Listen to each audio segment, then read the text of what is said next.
Would you like me to relay your message?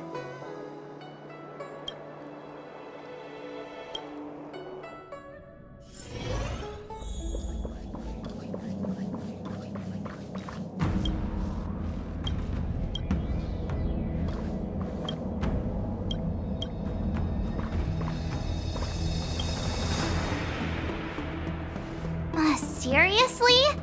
Thanking us like that and then immediately sending us— It's not a mission. The Stellaron Crisis, the Disciples of Sanctus Medicus Rebellion, the Arbor's Resurrection, not to mention the Antimatter Legion infiltrating the Luofu.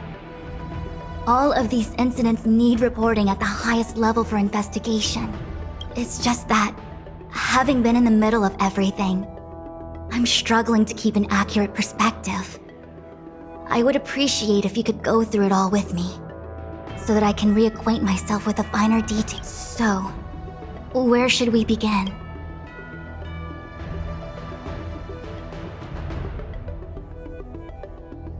It appears that Vantilia was the mastermind behind it all. The Xianzhou warred with the Antimatter Legion in the past, and ever since we have kept a watchful eye on their movements. Few could have foreseen the insidious tactics employed in the execution of their assaults.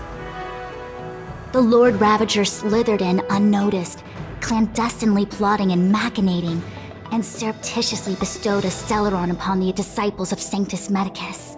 The present danger posed by the Legion clearly demands a re-evaluation. We should proceed cautiously. When the ambrosial arbor was severed by the Rainbow Arbiter thousands of years ago, the abundance became a taboo. Those within the Alchemy Commission, the original masters of the so-called Way of Immortality, were ruined at a stroke. Presumably, from that moment on, the seeds of discord for the disciples of Sanctus Medicus had already been planted. Some of them were willing to work with the enemy, acquiring a Stellaron from the Antimatter Legion to try and revive the abundance. They succeeded all right. But why would Fantilia's objective to be to realize their wishes? Those traitors gained nothing. They betrayed the Xianzhou only to become sacrificial offerings in the Lord Ravager's grand scheme. The Stellaron Hunters, we know just as little. But in the Matrix of Prescience, I saw a prophecy that Kafka received from Destiny's slave. Elio foresaw all manner of possibilities for the Luofu, based on what Kafka knows, and despite everything being under the control of Elio. That prophecy is indeed the most beneficial future for the Luofu. The Stellaron Hunters walked right into our trap, and even gifted allies, in the form of yourselves, to the Xianzhou. That might sound self-interested, but I hope the feeling is mutual. Now that the future has come true, the Xianzhou has discovered the Legion's intentions, and with everyone's help, has imposed a crushing defeat on Fantilia. That we may.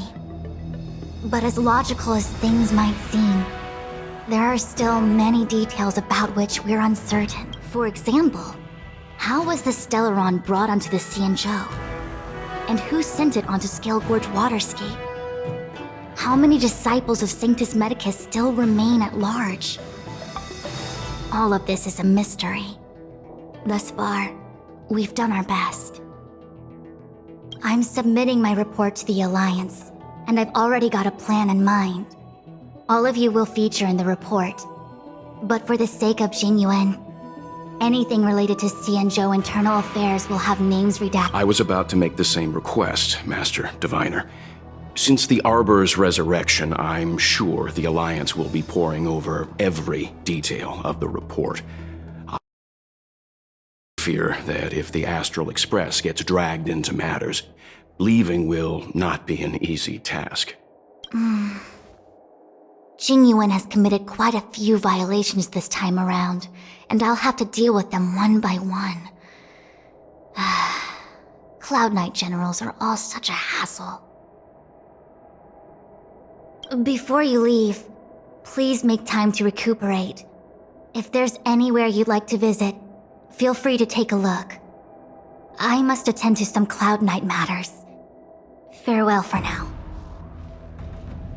Oh, if you pass through Starskiff Haven, I have something that I hope you can give to Yukong.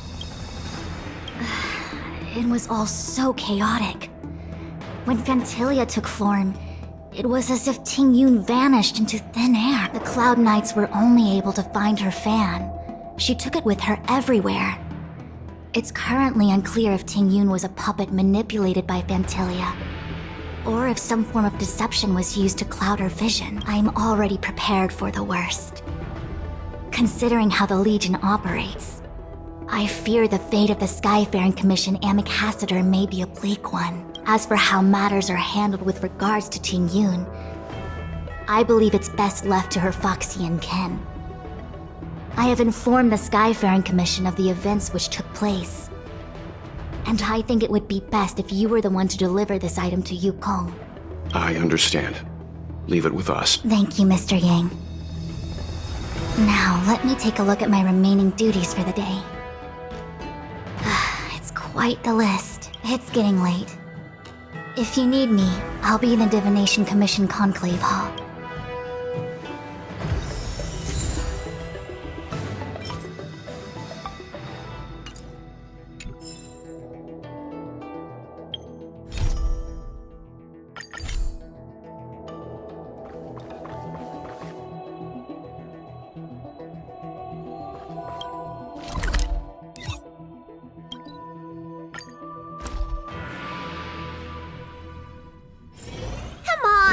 Can't we stay out a little longer?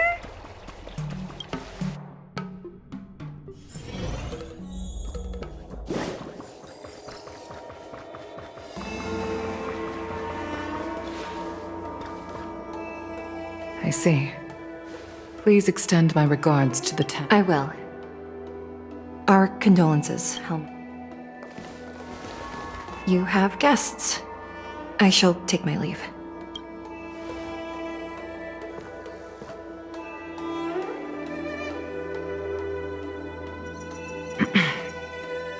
On behalf of the Skyfaring Commission, I would like to thank the crew of the Express for saving the Law Fu from the Stellaron crisis.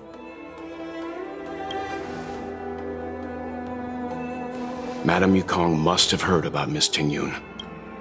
Yes, I have heard. Seeing 4 leave, yet only 3 return, was enough for me to know that Fu Xuan's report was indeed correct.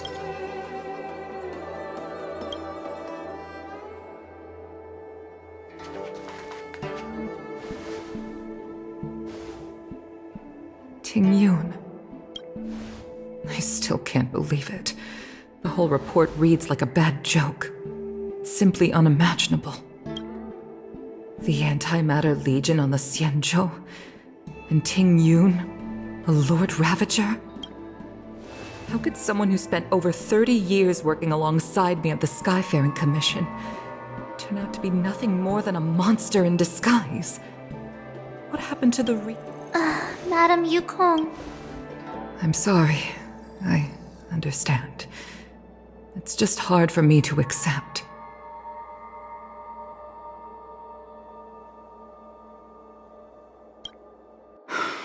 Thank you for bringing Ting Yun's belongings back to the Palace of Astrum. The Stellaron crisis has cost us too many comrades. Brothers, sisters, children. I'd like to invite all of you, as witnesses to this war, to a soul-soothing ceremony hosted by the Skyfaring Commission. Will you consider?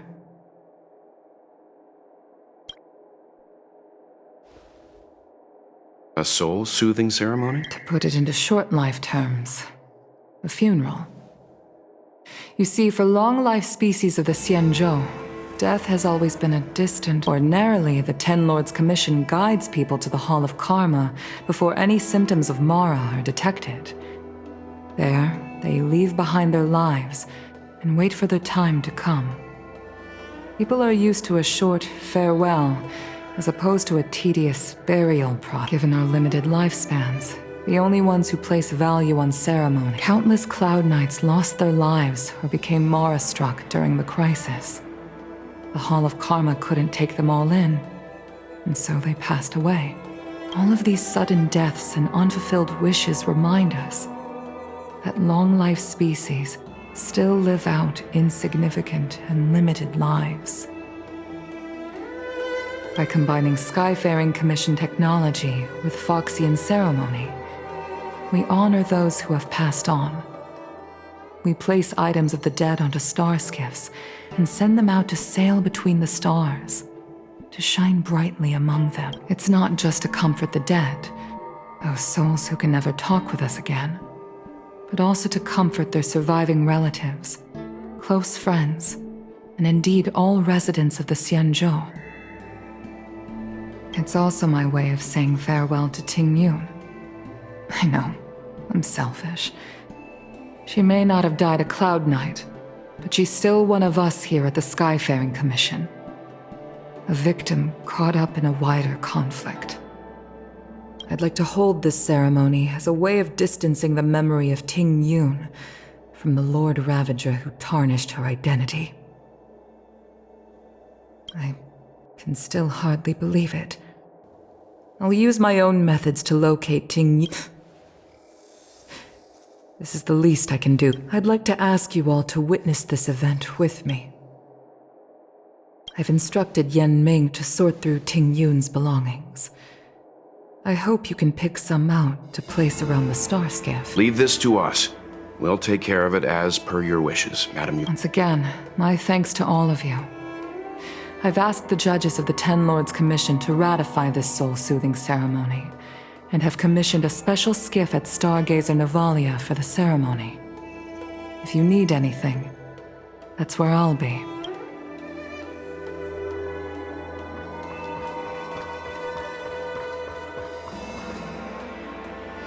You always did say that I like to gossip, and here I am rambling on, proving you right again. If only you were here to cut me off.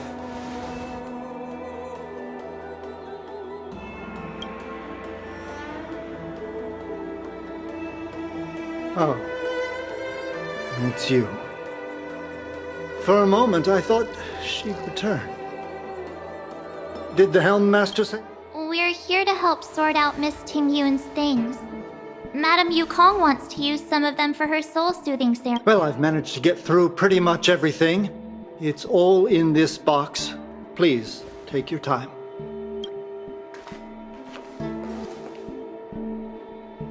Okay, let's see what there is. An Annie Cassiter's seal, a small box, a knife, a bow, and something wrapped up tight. I wonder what this is. Looks like some kind of antique? But who'd want to hold on to something like... Oh, Ting Yun explained that one to me. It's a folk statuette from Foxian antiquity. They say it can bring wealth if placed correctly. There's also a note in the package. This is for you, Mr. Yen Ming. Wishing you fortune and success in every endeavor. Yen Ming, it seems... I remember asking her for one at the time. This is unexpected. I only mentioned it in passing, but she remembered. Ting Yun and I were from different guilds. We were competitors, but also colleagues. When we used to trade in other lands, we would bring back local specialties and distribute them among friends and other guild members. It became a custom. The rivalry between us and the Whistling Flames to be the Skyfaring Commission's top guild was always fierce. We would gift each other all kinds of bizarre oddities. Candy that made your leg hair grow. A violin that could... I was completely unprepared for this. I never thought Ting Yun would leave something behind for me that was so sincere. If I don't return a gift, I'll lose our little duel. But what could I possibly gift? Huh. Besides the seal, the knife, and the bow, None of this seems like something Miss Ting Yun would have kept. I thought she was more about jewelry and beauty. Could there be other things similar to what Yan Ming got? We should take a look.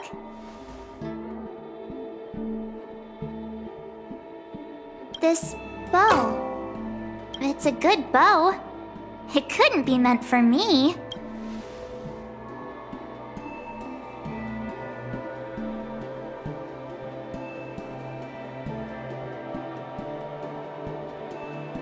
Alright, just kidding.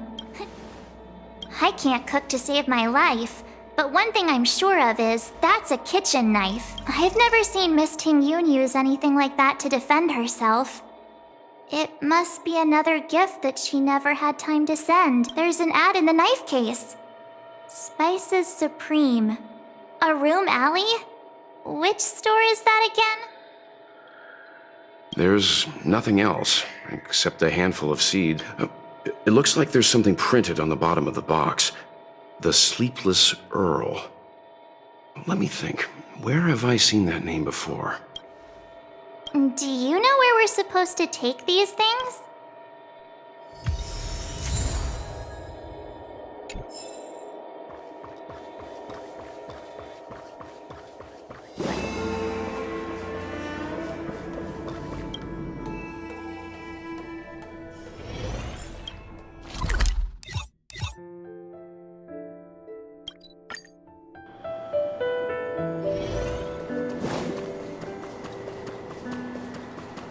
The Sleepless Earl. Was that the name of that tea house at the port when we first got into town? Welcome to the Sleepless Earl. I'm the owner here. The name's Ming Ming. How many of you are... Oh! This is the tea Miss Ting Yun promised to get for me. She really went to another world for me. When I took over this tea house from my parents, I thought I'd shake things up by creating a new tea product. Famous brews like Whale Tide Spring or Vegetations in the Alchemy Cauldron have been around for millennia, and imported mixed teas have also found a niche. Introducing a new product into the industry, Miss Ting Yun came to the tea house one day and heard about my troubles. She said she could find me a brand new strain during her travels. One that nobody on... I just thought she was trying to cheer me up. I never thought she'd actually do it. Where is Miss Ting Yun today? Yes.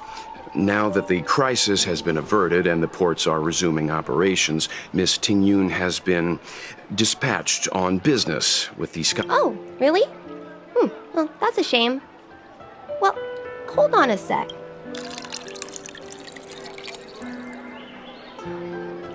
Based on her suggestion, I improved the Whale Tide Spring, Emerald Hills, and Dawn Dew strains to make a new variety with a sweet, long-lasting taste. I called it, seeing as she can't enjoy it right now, I'll have to invite all of you to try it.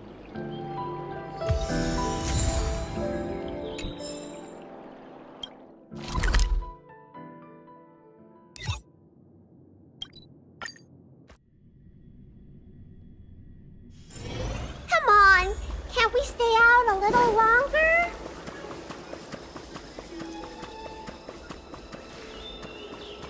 The Lafu is famous for its mung bean soda. You've got to give it a try.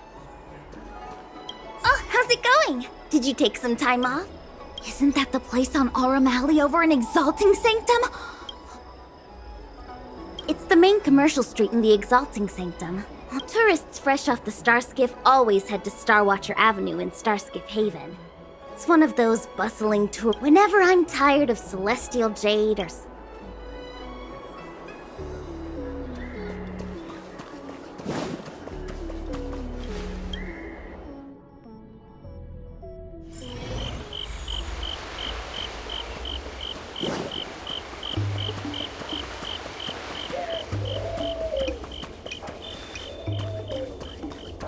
Spices Supreme! Check out that sign! Here it is! Honored guests, welcome to our humble eatery. Something from Miss Ting Yun. Oh, what a precious person she is. A sweet. When she first ate here, I told her my motto: you can't better your own food unless you taste it. Then she got me to talk about my hunting and cooking experiences out of. She was captivated. She pestered me about dish after dish. At the end, she mentioned she wanted to get me a gift. A sword for a hero and a knife for a chef.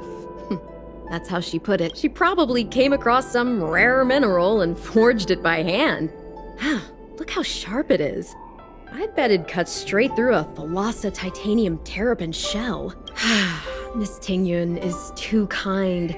Who among the Aram Alley vendors hasn't been spoiled by the generosity of Whistling Flames? Her grand fare puts small merchants like us in touch with big intergalactic vendors. If we're talking gifts, it's us who should be gifting her. Oh, I heard the trade port is open again for business. Miss Tingyun must be real busy, right? Miss Tingyun couldn't tear herself away from work, so we've had to gift this on her behalf today. Really? Thank you so much. Why don't I give you all a demonstration and prepare a dish? My treat.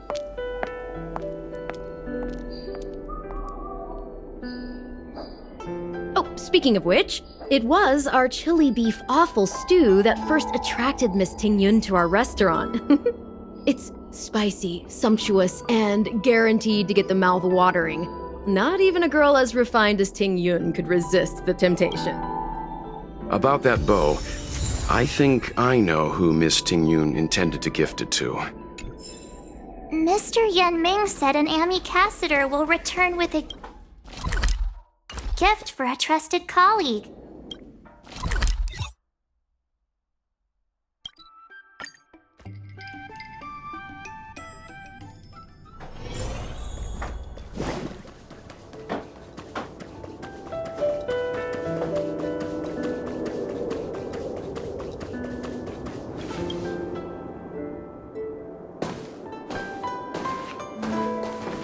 What brings you here?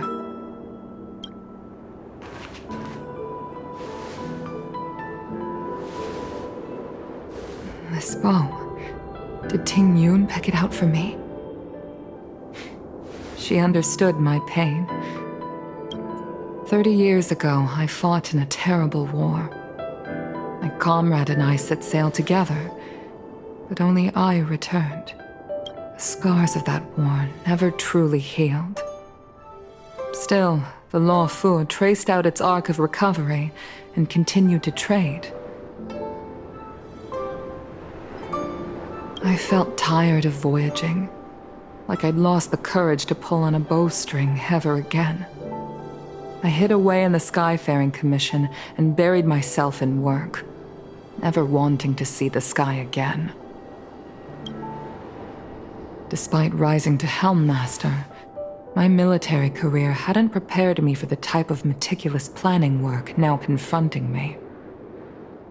Tingyun, on the other hand, was a born merchant, always discussing business matters with me and offering up advice, even if she was my subordinate. She never fought alongside me on the battlefield, but in her own way, she became a comrade in arms. Without the help of Tingyun and the Guild, the Law Fu would not have been able to recover in the space of just 30 short years.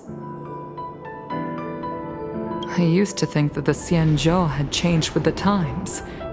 Geniuses like Tingyun were the future for the Skyfaring Commission's next generation. I was wrong.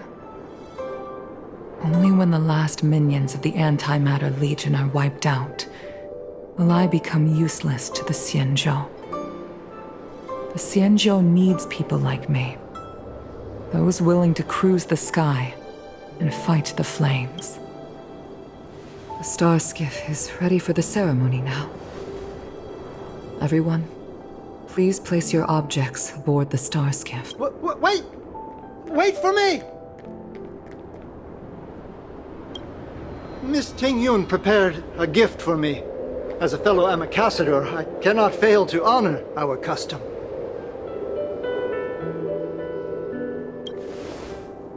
Yan Ming, what is it that you've prepared? I've brought a paper kite. I know it may seem simple compared to the precious items that Ting Yun gifted others in the past, but it has. I heard that Foxians have a tradition where paper kites are used to comfort the souls of pilots who can no longer take to the skies. Ting Yun and I were never pilots in the strictest sense of the word, but we spent. For her to be able to take wing once again would make her very happy.